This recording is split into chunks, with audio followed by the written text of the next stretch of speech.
가장 개인적인 것이 가장 창의적인 것이다. 이름 자체가 곧 장르인 영화계의 거장 봉준호 감독님을 뉴스룸에 모셨습니다. 어서 오세요. 안녕하세요. 반갑습니다.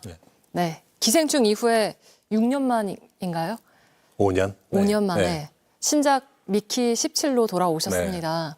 이거를 미키 17로 읽는 게 좋을까요? 아니면 미키 17이라고 읽는 게 좋을까요? 둘 다 상관없습니다. 알겠습니다. 개봉을 앞두고 있는데 사실 국내는 물론이고 전 세계가 주목을 하고 있어요. 근데 감독님도 좀 긴장이 좀 되실까요? 아니 영화 이제 제가 이번이 8번째 영화인데요. 네. 매번 긴장되고 두렵기도 하고 그렇죠. 근데 반면 또 이렇게 오랜만에 또 제 영화에 대해서 이렇게 얘기하는 상황도 되고 하니까 반면 또 익숙함도 느껴지네요. 네. 좀 즐기는 마음도 있으실까요? 그러려고 애를 쓰죠. 쉽진 않지만. 그 또 베를린 국제영화제에 초청을 받기도 했잖아요. 이것도 네. 또 기분이 남다르실 것 같아요. 네, 베를린에는 제가 심사위원 일을 한번 한 적은 있습니다만 10여 년 전에 작품이 초청된 건 처음이에요. 네. 칸느 영화제나 베니스 영화제 경험은 있지만 그래서 되게 기쁘고 추운 겨울에 이제 베를린에서 프리미어 상영하게 돼서 되게 기뻐요. 네. 얼른 보고 싶은 마음입니다. 저희 관객으로서. 네, 한국에서 또 전 세계 3월 7일 개봉인데 한국이 조금 또 일찍 개봉을 합니다. 2월 말에. 그래서 저도 빨리 보여드리고 싶은 마음이죠. 네. 미키 17 예고편이 나오긴 했는데 어떤 작품인지 좀 감독님께서 직접 설명을 좀 해주실까요? 뭐라고 해야 될까? 미키 17 이제 제목을 놓고 보면 미키는 주인공 이름이에요. 그 로버트 패틴슨이 연기한 주인공 이름인데 되게 좀 가여운 청년이에요. 불쌍한 청년이고 왜 그러냐면 되게 극한 직업을 갖고 있어요. 죽는 게 직업이에요. 그래서 항상 충분히 죽을 만한 그 되게 위험하고 험한 일에 투입이 돼서 죽어도 아무도 그거에 대해서 그게 산업재해로 처리되지도 않고 그거 자체가 직업인 거고 죽을 때마다 새롭게 다시 프린트가 돼요. 휴먼 프린트, 인간이 출력되는 그 자체로 이미 좀 우스꽝스럽고 슬픈 일인데 그게 계속 재출력되면서 계속 그 직업을 반복하는 거예요. 그래서 미키는 주인공 이름이라면 뒤에 있는 17은 그 죽은 횟수를 말하는 거예요. 그래서 17번째 미키. 그런 영화입니다. 네, 18 미키도 나오는 거죠? 네, 사실상 그래서 주인공 로버트 패틴슨이 1인 2역을 하는 것이나 마찬가지인데 미키 17, 미키 18 둘 다 영화에 등장을 합니다. 그러니까 복제인간의 소재라고 할 수 있을까요? 복제인간, 우리 SF 영화에서 흔히 접했던 개념이잖아요. 복제인간. 클론이라고도 하고 그거랑은 좀 개념이 다릅니다. 여기 JTBC에도 저 근처 사무실에 저기 프린터 있잖아요. 네네. 서류 그런 거 출력하고 그렇게 나오는 거예요, 인간이. 재료를 투입해서. 그래서 되게 우스꽝스러우면서도 약간 비인간적이고 이렇게 계속적으로 출력이 됩니다. 기억과 성격은 유지가 되면서. 그러니까 이게 원작 소설이 있긴 한데 이거를 한번 영화로 만들어 봐야겠다 이렇게 생각하셨던 순간이 언제였을까요? 제가 옥자 때 같이 일했던 미국 제작사로부터 이제 소설을 제안을 받았어요. 그 워너브러더스 스튜디오에서 판권을 가지고 있었던 소설인데 그 소설이 좀 되게 특이하니까 평소 특이한 영화를 많이 만들었던 그 플랜 B라는 옥자 제작사에 보냈고 그들이 봐도 소설이 되게 희한하니까 또 그걸 저한테 그래서 점점 이상하고 희한한 쪽으로 이제 그 소설책이 흘러 저한테까지 오게 된 건데 되게 매혹적이었어요. 일단 주인공 캐릭터 자체가 되게 요즘 시대의 이제 젊은이들을 대변하는 느낌도 있고 되게 힘들고 고달픈 처지 속에서도 계속 분투하는 캐릭터거든요. 자기 스스로의 어떤 자존감을 찾기 위해서 애쓰는 캐릭터인데 그런 게 매력도 있었고요. 또 세팅은 또 약간 가까운 미래예요. SF. 제가 설국열차나 괴물 이런 데서 또 SF 영화를 많이 했었고 제가 애착을 갖고 있는 장르인데 그것도 되게 끌리는 지점이었고요. 직접 각색을 좀 하신 걸로 알고 있는데 얼마나 좀 차이가 있나요? 일단 원작은 제목이 미키 7이에요. 네. 7번 죽는 것이죠. 저는 17번. 10번을 더 죽이셨네요. 이게 물론 이 영화가 무슨 잔인하거나 그런 영화 전혀 아닙니다. 잔인하거나 폭력적인 영화는 아닌데 그 직업으로서 계속 이제 죽는 것 자체가 직업이니까 그 고달픔이나 우스꽝스러움, 애환 이런 것이 표현되다 보니까 일상적으로 횟수가 많을 수밖에 없다라는 생각도 들었고 또 그게 전부인 것이 아니라 뭐 소설에 없는 캐릭터도 새로 생겨난 캐릭터들도 있고 많은 것들이 다르죠. 그러면은 각색을 하실 때 가장 좀 중요하게 생각하셨던 부분이 따로 있을까요? 일단 다채롭고 재밌는 인물들이 나오지만 일단 제일 중요한 건 미키였어요. 이 어떻게 보면 한 발짝 떨어져서 보면 약간 이게 미키의 성장 영화 같기도 하거든요. 아까 얘기한 이제 자기 자존감을 어떻게 찾아가는지. 그리고 이 영화가 이제 SF 영화지만 네. 무슨 우주선에서 레이저 총 쏘고 뭐 그런 스타워즈 같은 그런 식의 SF가 전혀 아니고요. 우리끼리는 스탭들끼리는 뭐 이거 되게 발냄새 나는 SF다 뭐 이런 농담도 하고 그랬는데 인간적인 향취가 물씬 나는 되게 인간적인 SF고 어떻게 보면은 야, 인간들이 우주에 나가서까지도 저런 또 어리석은 행동을 하는구나. 인간의 약간 우스꽝스럽고 서글픈 이런 모습들이 뭐 또 쉽게 말하면 찌질한 모습? 네. 네, 그런 것들이 많이 들어가 있는 SF 영화거든요. 그런 면에서 특이해요. 그리고 그 중심에 미키라는 나름 또 불쌍하고 약간은 찌질하면서 같은 실수를 반복할 준비가 되어 있는 그런 캐릭터가 또 있죠. 그래서 미키 캐릭터가 얼마만큼 또 그의 감정이 디테일하게 영화에 나올 수 있을까 그 부분에 제일 중심을 뒀었어요. 그러니까 가장 감독님 작품 가운데 가장 인간적인 작품이다라고 설명을 하신 거예요. 심지어 사랑 얘기도 있어요. 제가 한 번도 영화에 그런 걸 해본 적이 없는데. 러브 스토리가 나오나요?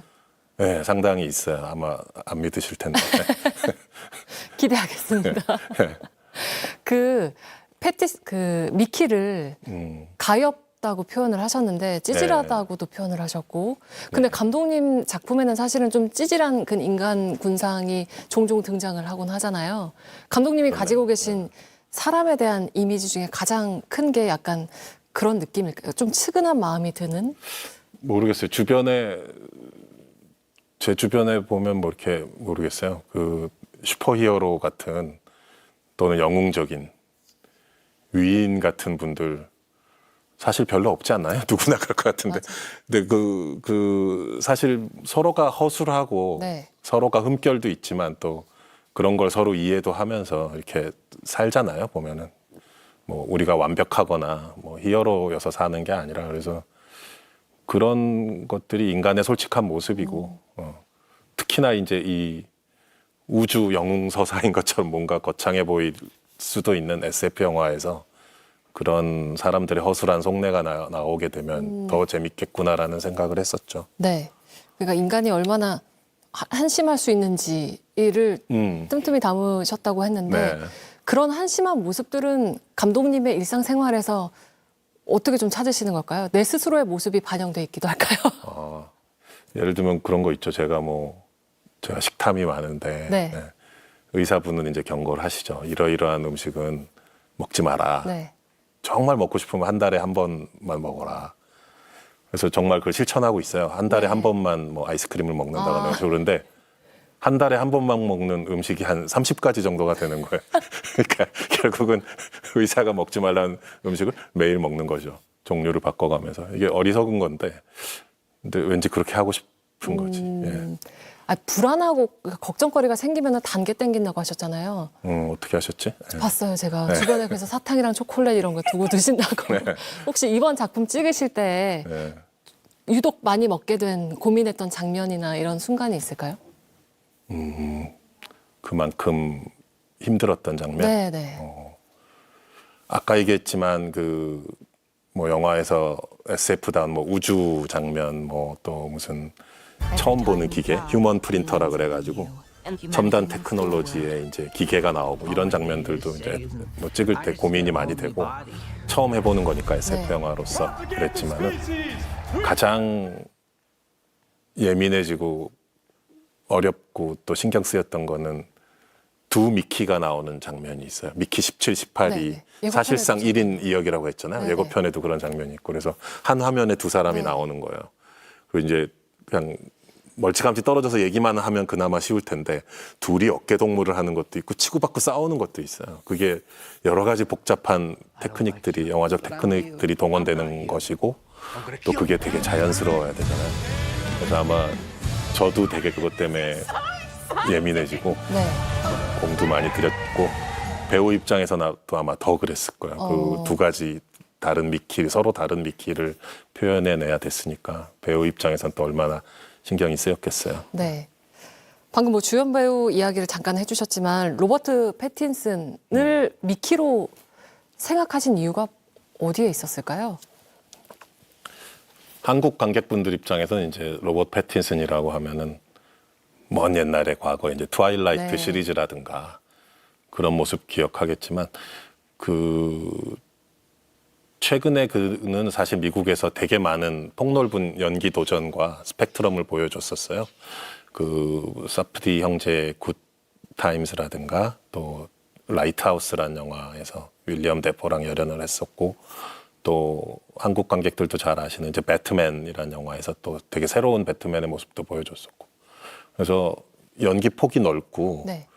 되게 개성 있는 배우다라는 거야 뭐 진작부터 알고 있었는데 이 미키에서는 특히 아까 얘기한 이제 좀 불쌍하면서 찌질한 여차하면 억울할 것 같은 느낌. 네. 그런데 동시에 또 미키 18에서 그 캐릭터는 또 많이 다르거든요. 네, 성격이 좀 달라 보이더라고요. 네, 예고편에서만 봐도 좀 달라 보일 텐데 광기 어리고 예측 불가한 면도 있고 또 약간 이상한 식으로 사나이스럽달까 이상하게 남자다운 면도 있고 막 복합적이거든요. 이 두 가지를 다 커버할 수 있는 배우가 네. 과연 누구일까? 네. 찌질한데 카리스마 넘치는 이게 약간 어떻게 보면 쉽지 않은 조합인 건데 이 두 가지를 다 할 수 있는 배우가 누굴까를 고민하다가 그러다 보니까 오히려 되게 쉽게 결론이 나왔어요. 로버트 패틴슨이다. 작업할 때는 어떠셨어요? 감독님께서 유독 많이 주문했던 것들이 좀 있나요? 일단 되게 성격적으로나 일을 하는 방식으로나 무척 섬세한 친구라서 오히려 제가 도움을 많이 받았어요. 특히 미키 18 캐릭터는 네. 17 캐릭터는 제가 준비했던 디테일이나 여러 가지 것들을 잘 소화해 준 거에 가깝다면 네. 미키 18은 제가 시나리오에 묘사하고 네. 준비하고 상상했던 거 이상의 그 바운더리를 넘어서서 막 본인이 되게 창의적으로 제시한 어떤 아이디어들이라든가 그래서 아마 생각이 되게 복잡했었어요. 즉흥적인 대사들이라든가 저는 몰랐던 아주 이상한 영어 표현, 이상한 영어 비속어 제가 아무리 사전을 찾아도 알 수 없는 그런 것들을 막 풍성하게 예. 그래서 되게 많이 도움을 받았어요. 고맙죠. 사실은 감독님은 그 스토리보드라고 해서 감독님이 직접 그리신 아주 디테일한 스토리보드를 네. 미리 만들고 나서 작업을 하시잖아요. 근데 그런 것들은 배우들은 어떻게 잘 받아들이던가요? 오히려 미국, 영국 감독님들보다 한국 감독님, 충무로 감독들이 스토리보드를 되게 세밀하게 준비하는 편인 것 같아요, 상대적으로. 외국 스태프들은 보면 좀 놀라더라고요. 네. 스토리보드나 이제 현장에서 편집하는 이런 것들을 보면은 신기해 하는데 우리는 되게 익숙한데 네. 저만 꼭 그렇게 하는 것도 아니고 그런데 처음에 되게 신기해 하는데 또 속으로는 에이, 정말 이거대로 찍겠어? 뭐 찍다 보면 또 다 뭐 달라질 수 이렇게 생각을 하는 것 같은데 막상 1주, 2주 촬영해 보면 거의 그대로 찍으니까 더 또 놀래더라고요. 그러면서 또 좋죠. 스태프들 입장에서는 그 계획을 그대로 따라가면 되니까 더 집중할 수 있고 예, 자기들도 어떻게 어디에 이제 주목해서 일을 하면 될지 예측하기 쉬워지기 때문에 다 좋아들 하고 미키 17도 마찬가지 상황이었습니다. 세트장에서. 그 할리우드 제작 환경은 감독님이 느끼시기에는 어떻게 좀 다르던가요?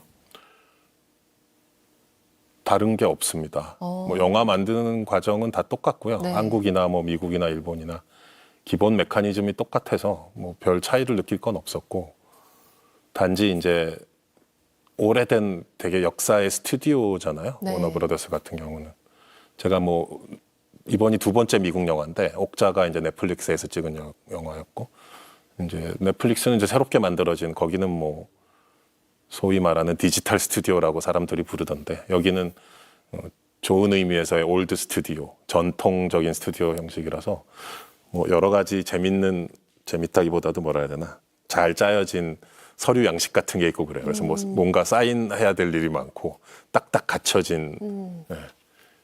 약간 좋은 의미에서 관공서 같은 느낌? 그러나 영화 만드는 메커니즘에 있어서는 전혀 차이가 없고 예, 영화에만 집중할 수 있게 환경을 조성해주고 지원해주고 이런 것들은 다 같았습니다. 좋았고. 네. 그 저는 예고편이 나왔잖아요. 북미 예고편 하나가 나왔고 이제 한국판 예고편이 하나가 나왔는데 좀 다르게 나왔더라고요. 그 북미 예고편에서는 좀 경쾌한 딘마틴 음악이 깔리면서 네. 조금 더 길게 공개가 됐는데 혹시 그것까지 감독님이 직접 좀 챙기셔서 하신 걸까요? 제가 일일이 예고편 만들진 않지만 네. 만들 때마다 계속 보여줘요. 마케팅 팀에서. 그래서 보고 좋은데요, 재밌네요. 뭐 요 샷만 안 들어가면 안 될까요? 뭐 이런 음악을 정도. 직접 선곡하거나 하신 건 아니고. 아니요, 그 되게 전문적으로 만드는 팀이 있어요. 아, 그래요? 근데 이제 제일 초반 단계에는 몇 가지 다른 톤의 음악도 나오곤 했었죠. 근데 아. 그 음악이 예, 저는 좋더라고요. 예상치 않았던 음악이었는데. 예. 그게 그 영화의 분위기를 좀 잘 보여주는 것 같다는 생각이 들었거든요, 저는. 인간적이면서 좀 웃기기도 네, 할 것 맞아요. 같다라는 네. 느낌이 있잖아요. 네. 영화가. 예. 그렇게 좀 기대를 해봐도 될까요, 저희가? 알겠습니다. 사실 봉준호 감독님 영화에는 비 오는 장면들이 계속 나왔잖아요. 네. 기생충에서도 그랬고. 네. 이번에는 볼 수 없을까요? 비 대신 눈이 오죠. 눈이 오죠. 그 어느 이상한 행성으로 가요. 네, 이 주인공들이. 니프라임. 예. 그 니프라임이 근데 계속 눈이 와요. 눈이 쌓여 있고. 예. 알겠습니다. 그 세트장에 수백 톤 분량의 소금을 쫙 깔아놓고 바닥에 그 배우들이 밟고 다니는 눈은 예, 영국산 소금. 예. 또 하늘에 내리는 눈은 실제 이제 특수효과템이 뿌리는 눈도 있고 나중에 컴퓨터 그래픽으로 들어간 눈도 있고 어쨌든 계속 눈이 내리죠. 그리고 항상 그 작품에는 어울리지 않는 게 한 화면에 있는 거를 좀 좋아한다고 감독님이 하셨는데 그런 것도 저희가 좀 이번 작품에서 곳곳에 볼 수 있을까요? 예, 제가 미리 시시콜콜 설명드리면 좀 재미없어지겠지만 그러니까요. 얼른 보고 싶습니다.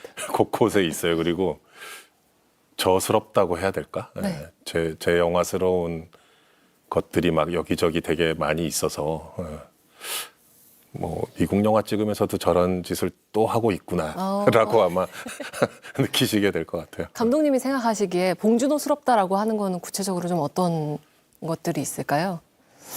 제 입으로 얘기하려니까 되게 민망한데 어쨌든 예, 더 SF지만 되게 무슨 인간 냄새 물씬하다 뭐 이런 얘기를 했잖아요. 그 어떻게 보면은 장르의 전통이나 장르 관습을 100% 고지고대로 따르지는 않는다는 뜻이잖아요. 그 말 자체가 사실은. 네. 여전히 그런 것 같습니다. 미키 17에서도. 약간 위어드하고 유니크하다는 단어를 종종 쓰시던데 예. 그 두 단어를 영어로요? 제가? 네. 영어 인터뷰 하시는 걸 제가 봐가지고 그랬어요. 아, 예. 뭐 여러 사실 평가나 분석들이 있잖아요. 예. 근데 그런 여러 찬사들 중에서 감독님이 듣기에 마음에 든다 가장 그럴 말이 따로 있을까요? 방금 말씀하신 그 수식어들, 그 단어도 항상 뭐 제 입장에선 반갑고 좋고 마케팅 하시는 분들이나 프로듀싱 하시는 분들 입장에선 좀 난처할 수 있겠지만 제 입장에서는 그게 되게 기쁜 반응이고요. 그 과거에도 말한 적은 있지만 이제 기생충 칸느 영화제에서 상영됐을 때 이 영화의 장르를 구분하려고 너무 애쓰지 말자. 그냥 이거 봉준호 장르다라고 제 이름 뒤에 하나의 장르를 붙여줬을 때 네. 어떤 미국 기자였나?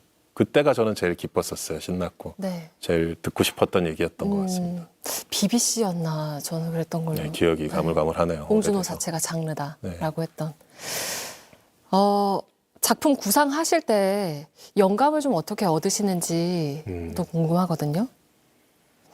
제 성격이 이렇게 산만해요, 되게.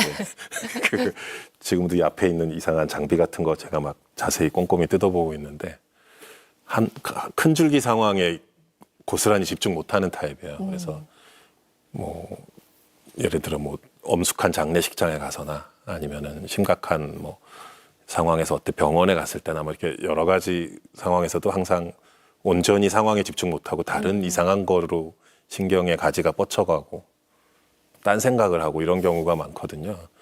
근데 그게 창작에는 오히려 좀 도움이 되는 것 같아요. 그런 약간 곁가지로 빠졌을 때 네. 이상한 아이디어를 얻거나 그렇게 되기도 하거든요. 그게 또 새로운 시선이 되는 걸 수도 있으니까요. 새로운 것까지는 모르겠지만 어쨌든 독특한.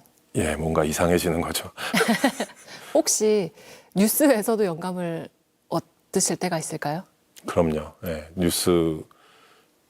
뉴스나 다큐멘터리에서 아이디어나 영감 얻는 경우들이 많이 있고요. 또 기생충에서 그랬던 것처럼 이제 영화 속에 아예 뉴스 장면을 넣는 네. 것도 되게 좋아하고 그러죠. 그 뉴스를 보면은 이 현실이 영화보다 더하다 이런 이야기들을 하곤 하는데 감독님이 보시기에는 지금 상황을 어떻게 좀 보고 계실까요? 네, 뭐 예, 아마도 그것과 관련된 질문일 것 네. 같은데, 뭐 그 어떤 SF 영화보다도 초현실적인 일이 지난달에 터진 거죠, 사실은. 예, 저도 사실 저희 세대는 제가 초등학교 4학년, 5학년 때가 이제 1979년, 80년이었거든요. 영화 서울의 봄에 나오던 그 시기. 그때 이제 기억이 아련하지만 이제 계엄령에 관한 기억이 있어요. 네. 어렸을 때. 예. 근데 이제 그 후로 40몇 년의 세월이 지났는데 그 제 생애에서 그걸 다시 한번 맞닥뜨릴지는 정말 상상도 못했었고 되게 황당하면서 어이없으면서 충격적이었는데 미키 17에 같이 일했던 이제 해외 배우들이나 같이 일했던 프로듀서나 그런 분들도 되게 당황스러웠는지 저한테 뭐 이렇게 괜찮냐, 도대체 어떻게 된 거냐, 무슨 일이냐, 뭐 문자나 이메일이 많이 왔었어요. 그래서 예, 사실 황당하죠. 뭐 BTS, 블랙핑크, 뭐 로제 아파트가 이번 주는 메디아 이런 얘기하다 갑자기 맞아요. 계엄령이 나오니까 이건 너무나 당혹스러운 일이었죠. 예. 그 당일에는 어떤 뭐 작업을 하고 계셨을까요? 비상계엄이 내려졌던 집에 당일. 있다가 예, 밤에? 갑자기 뭐 친구들이 문자가 와서 예, 봤더니 저 현실감이 잘 안 나더라고요. 네. 처음에는. 예. 맞아요. 그때 그 뉴스 화면 자체가 그냥 영화의 한 장면인 것 같은 느낌이 들긴 했으니까. 최근에 뭐 시빌워라는 미국 영화도 개봉을 했다고 하는데 정말 너무나 당혹스러운 순간이었죠. 혹시 감독님께서도 시대극을 해보고 싶다는 생각도 하실까요? 그럼요. 역사의 어느 한 순간을 다룬 영화나 또 실존 인물 다룬 영화도 해보고 싶고 아, 아직 명확하게 구체적인 계획은 없습니다만은 그런 욕심은 또 있습니다. 네. 저는 감독님 하셨던 말씀 중에 되게 마음에 와닿았던 말 중에 하나가 나는 내가 첫 번째 관객이다. 내가 보고 싶은 영화를 만들다. 이런 말씀을 하신 적이 있는데 감독님이 마음에 든다고 평가하실 때 그 기준들이 어떤 것들이 좀 있나요? 새로운 거 그리고 다른 창작자에 의해서 반복될 수 없는 거.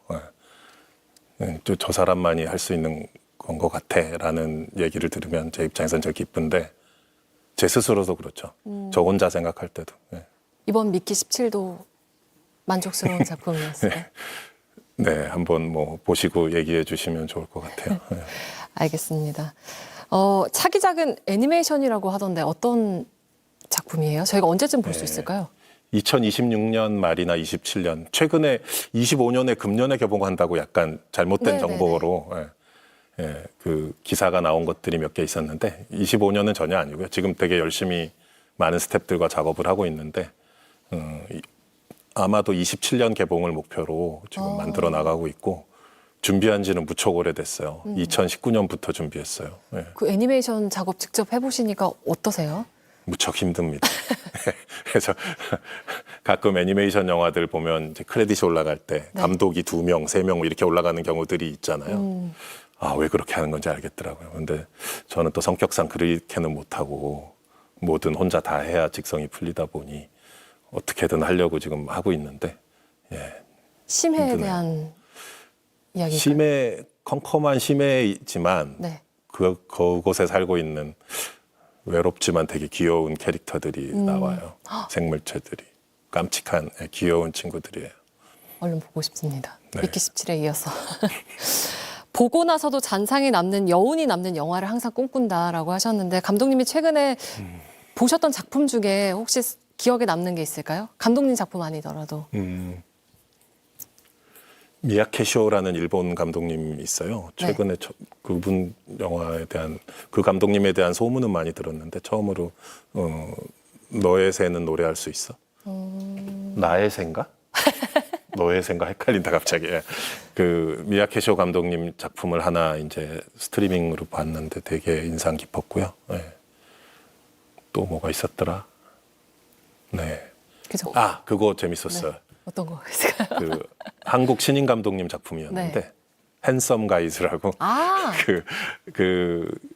이성민 배우랑 이성민 배우님하고 이희준 네네. 배우가 나온 거였는데 너무 기괴하면서 예측 불가하면서 약간 불량식품 같은 맛도 있는데 아, 맞아. 또 막상 자세히 들여다보면 또 되게 정교하게 만든 면도 있고 되게 잘 만든 재밌는 작품이었습니다. 핸섬 가이즈. 네. 감독님 인생을 영화로 만든다면 혹시 영화 제목이라든지 장르라든지 생각해 보신 적이 있는지? 제 인생을요? 네. 절대 만들어지지 않았으면 좋겠습니다.